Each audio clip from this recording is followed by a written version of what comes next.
Hello friends, आज हम एक प्रैक्टिकल डिस्कशन करेंगे कि हार्ट पेशेंट्स के लिए या ब्लड प्रेशर पेशेंट्स के लिए जब बीपी की मेडिसिन दी जाती है तो किन चीज़ों का विशेष ध्यान रखने की ज़रूरत है। कुछ प्रैक्टिकल इश्यूज पर बात करेंगे।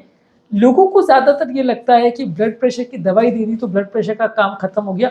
हमारा बेसिकली टारगेट ये है कि अगर 180 प्रेशर है तो उसको 120 लाना है, कैसे भी करना है, वो प्रेशर कम होना चाहिए।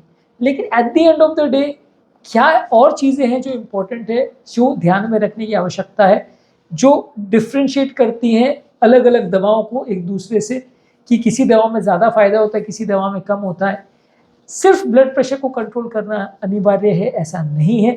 ब्लड प्रेशर कंट्रोल करने के अलावा कौन सी दवा को आप चूज कर रहे हो जिससे आप ब्लड प्रेशर को कंट्रोल कर रहे हो, वो देखना और सोचना भी अनिवार्य है। आज इस चीज़ को डिस्कस करेंगे।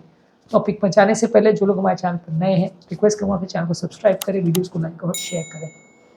ब्लड प्रेशर की जब भी आप दवाइयाँ ले रहे हो तो ज़रूरी है कि एक डॉक्टर को मिलिए या एक हेल्थ केयर प्रोवाइडर को मिलिए। इसमें होता क्या है कि लोग पड़ोसी की दवाई देख के या फ्रेंड की दवाई देख के अपना ब्लड प्रेशर मेजर करते हैं, दवाई खाना कुछ लोग चालू कर देते हैं। ज़्यादातर लोग ऐसा नहीं करते, लेकिन फिर भी कुछ लोग इस तरह की बेवकूफ़ियाँ कर सकते हैं, जो कि गलत है। हर बॉडी की अलग रिक्वायरमेंट्स होती है और हर व्यक्ति की सिर्फ नंबर्स को नहीं देखना होता है। कई डॉक्टर्स भी इस तरह की इश्यूज़ करते हैं, जो लोग बहुत ज़्यादा इस बारे में नहीं जानते होते या नहीं उसका कॉन्सेप्ट होता है। उनको बस नंबर से मतलब होता है कि 160 का 120 लाना है, कैसे भी करके लाना है। तो वो एक रेस जैसी लग जाती है लोगों के दिमाग में, जिसका कॉन्सेप्ट बेसिकली गलत है। आपको ये कोशिश करनी है कि पेशेंट की इंडिविजुअल रिक्वायरमेंट्स को समझ के, उसकी बाकी रिक्वायरमेंट को समझ के फिर दवाओं को प्लान करते हो, ज़्यादा अच्छा है।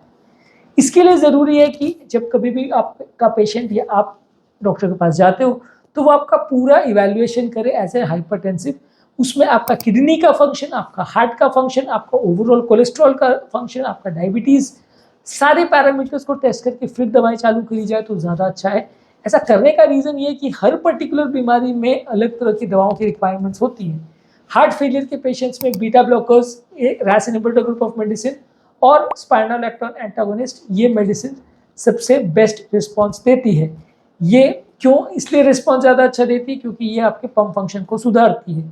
इसके अलावा अगर किडनी वाले पेशेंट है तो उसमें एल्डोस्टेरोन एंटागोनिस्ट या स्पाइनोलेक्टोन नहीं दे सकते, रास इनहिबिटर नहीं दे सकते। अर्ली स्टेज में रास इनहिबिटर देंगे तो फायदा करेगा, लेट स्टेज में करेंगे तो क्रिएटिनिन बढ़ जाएगा या पोटेशियम बढ़ जाएगा। तो अगर आपने टेस्ट ही नहीं किया वो सारी चीज़ों को, तो फिर गलत होने का चांस बहुत हो जाता है, क्योंकि आपको हर बीमारी की रिक्वायरमेंट को समझना पड़ेगा। हर बीमारी में कौन सी दवा ज़्यादा सूट करेगी वो समझना पड़ेगा। डायबिटिक पेशेंट्स में क्योंकि ज़्यादातर लोग को किडनी का प्रॉब्लम होता है तो रास इनहिबिटर ग्रुप ऑफ मेडिसिन ज़्यादा अच्छा काम कर सकती है। किसी को हार्ट फेलियर है तो उसकी रिक्वायरमेंट अलग है। किसी को ऑलरेडी पानी भरा हुआ है किसी और बीमारी की वजह से, उसको साथ में ब्लड प्रेशर है, तो आप ऐसी दवाओं को प्रेफर करेंगे जो पेशाब बढ़ाए और पानी भी निकाले, साथ में ब्लड प्रेशर को कम करे।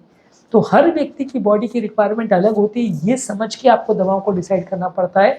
ये एक सिंपल इशू नहीं है जिसमें आप डायरेक्टली बस 160-180 बीपी देकर दवा चालू कर दी और चैप्टर क्लोज हो गया, वैसा नहीं होता। हर व्यक्ति की रिक्वायरमेंट्स को देख के यदि दवा नहीं प्लान करेंगे तो फ़ायदा भी कंपेरेटिवली कम होगा, और गलत केस में गलत दवा दे दी तो नुकसान भी हो सकता है। मान लीजिए आपने किडनी वाले पेशेंट को ऐसी दवा दे दी जो पोटेशियम बढ़ाती है तो पेशेंट की जान भी जा सकती है। अगर आपने किसी पेशेंट को जो ऑलरेडी डिहाइड्रेटेड है या ऑलरेडी किडनी फेलियर में, उसमें बहुत ज़्यादा हाई डोज डायरेटिक दे दिया बीपी कम करने के लिए, उसको यूरिन तो आया नहीं लेकिन किडनी फेलियर बढ़ गया, या ऑलरेडी डिहाइड्रेटेड है तो किडनी फेलियर में ना भी था तो चला गया। ये सब चीज़ों का आपको विशेष ध्यान रखने की ज़रूरत है कि ब्लड प्रेशर मेडिसिन का चॉइस एक सिंपल कॉन्सेप्ट नहीं है। आपको इसमें कई चीज़ों का ध्यान रखने की ज़रूरत है, और यदि इन चीज़ों का ध्यान आप या आपके डॉक्टर रखते हैं तो कंपेरेटिवली आपको रिजल्ट ज़्यादा अच्छे मिलेंगे और लॉन्ग टर्म हमारा सर्वाइवल के चांस या प्रॉब्लम ना होने के चांस बढ़ जाएंगे। लापरवाही करते तो प्रॉब्लम होगी। देखिए, at the end of the day हम सिर्फ नंबर्स को कंट्रोल नहीं करना चाहते। हम ऐसा नहीं चाहते कि भले एक कुछ भी हो, पेशेंट को ब्लड प्रेशर उसका 160 से 120 आ जाना चाहिए, भले अगले दिन पेशेंट मर जाए कोई दिक्कत नहीं, लेकिन बीपी मरने से पहले उसका 120 आ जाना चाहिए, ऐसा कोई भी नहीं चाहता है। ऑब्वियसली एक जोक है, लेकिन हर व्यक्ति यही चाहता है कि ब्लड प्रेशर कंट्रोल करने का पर्पस क्या है, हार्ट अटैक ना आए, स्ट्रोक ना आए, या किडनी डैमेज नहीं हो, लिवर डैमेज नहीं हो, अलग अलग ऑर्गन्स डैमेज नहीं हो। ये हमारा पर्पस होता है। हमारा पर्पस सिर्फ नंबर्स को कम करना नहीं होता। तो जब ये पर्पस किसी पर्टिकुलर दवा से ज़्यादा अच्छा प्रूव हो रहा है, ज़्यादा अच्छा रिजल्ट मिल रहा है, तो वो दवाओं को हमें ज़्यादा प्रेफर करना चाहिए, बजाय उस दवा के जो सिर्फ ब्लड प्रेशर को तो कम कर दे रहा है लेकिन बाकी फ़ायदे नहीं कर रहा है। इस मामले में कुछ दवाइयों के रिजल्ट ज़्यादा अच्छे हैं, कुछ दवाइयों के रिजल्ट कम अच्छे हैं। ये चीज़ों को थोड़ा समझना ज़रूरी है। मान लीजिए अगर आपको हार्ट फेलियर है और गति हृदय की ज़्यादा है तो बीटा ब्लॉकर्स देना चाहिए। हार्ट फेलियर में ही फ़ायदा करेगी, गति को भी कम करेगी। लेकिन वहीं अगर किसी व्यक्ति की गति कम है और आपने बीटा ब्लॉकर दे दिया तो गति बहुत कम हो जाएगी, उसको जान का खतरा हो जाएगा। वही किसी व्यक्ति को अगर पानी बॉडी में ज़्यादा है तो आप डाययूरेटिक देते हो, जो ब्लड प्रेशर भी कम करेगा और पानी भी निकालेगा। किसी व्यक्ति को मान लीजिए अगर ऑलरेडी डिहाइड्रेशन है, वहाँ डाययूरेटिक दे दी तो नुकसान करेगा। Early stage of kidney failure में एस इनहिबिटर जैसे रामिप्रिल, एनाराप्रिल, कैप्टोप्रिल ये फायदा करती हैं, किडनी को प्रोटेक्ट करती हैं। वही किसी भी तरह का अगर आप सार्टन देते हो जैसे लो सार्टन, बाल सार्टन, कैंडी सार्टन, टेलमी सार्टन, जो ARB ग्रुप में आती है वो भी फायदा करती हैं। लेकिन यही व्यक्ति को जब किडनी एडवांस स्टेज में डैमेज हो चुकी होती है और क्रिएटिनिन उनका 6-7 पहुंच चुका होता है, तब आप देंगे तो पोटेशियम बढ़ जाएगा इन्हीं दवाइयों से और पेशेंट की जान जा सकती है। तो ये चीज़ों को थोड़ा समझना ज़रूरी है कि पेशेंट को किस तरह की रिक्वायरमेंट है, उसको जानना और समझना ज़रूरी है, उसके हिसाब से दवा देना ज़रूरी है। यदि सिर्फ ऊपर का ही प्रेशर ज़्यादा है यानी सिस्टोलिक प्रेशर ज़्यादा है तो बीटा ब्लॉकर्स और डाययूरेटिक ज़्यादा अच्छा काम करेगी। यदि नीचे का ब्लड प्रेशर ज़्यादा है तो नली डायलेट करने वाली वैसोडायलेटर्स और सार्टन ज़्यादा अच्छा काम करेंगी। तो कौन सा ब्लड प्रेशर ज़्यादा है ये भी एक इंपॉर्टेंट इशू है। सिस्टोलिक ज़्यादा है, डायस्टोलिक ज़्यादा है या दोनों ज़्यादा है, या सिस्टोलिक ज़्यादा है डायस्टोलिक कम है, ये भी चीज़ों को थोड़ा ध्यान रखने की ज़रूरत है क्योंकि ये भी कारण होते हैं कि लोगों को दवा से रिलेटेड साइड इफेक्ट होते हैं।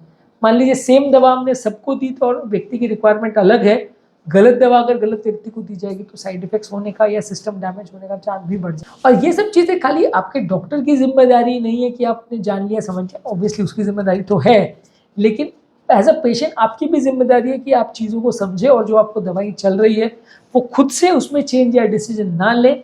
और अगर कोई साइड इफेक्ट या प्रॉब्लम हो रही है तो डॉक्टर के साथ डिस्कस करें, यदि कोई स्पेसिफिक इशू है तो डिस्कस करिए, रेगुलर फॉलोअप करिए डॉक्टर के साथ कि बीपी में उसमें क्या वेरिएशन आ रहा है, दवा लेने के बाद क्या इफेक्ट आ रहा है। मान लीजिए अगर कोई दवा दी गई है आपको साइड इफेक्ट चालू हो गया तो उसके लिए घर पे मत बैठे रहिए कि दवा चालू हो गया कोई बात नहीं, डॉक्टर ने तो दवा दे दी काम खत्म हो गया, ऐसा नहीं है। आपको उसको वेट एंड वॉच भी करना पड़ेगा, फॉलोअप भी करना पड़ेगा, चेक भी करना पड़ेगा कि वो मेडिसिन जो है वो जो ली जा रही है उससे सही इफेक्ट आ रहा है या नहीं आ रहा, नुकसान तो नहीं हो रहा। एज अ पेशेंट आपका काम ये है कि दवाओं को रेगुलर लेते रहिए, उसके साथ छेड़खानी मत करिए। कभी 4 दिन में आपने दवा ली, कभी 8 दिन में दवा ली, कभी मिस कर दी, कभी डेली ले रहे।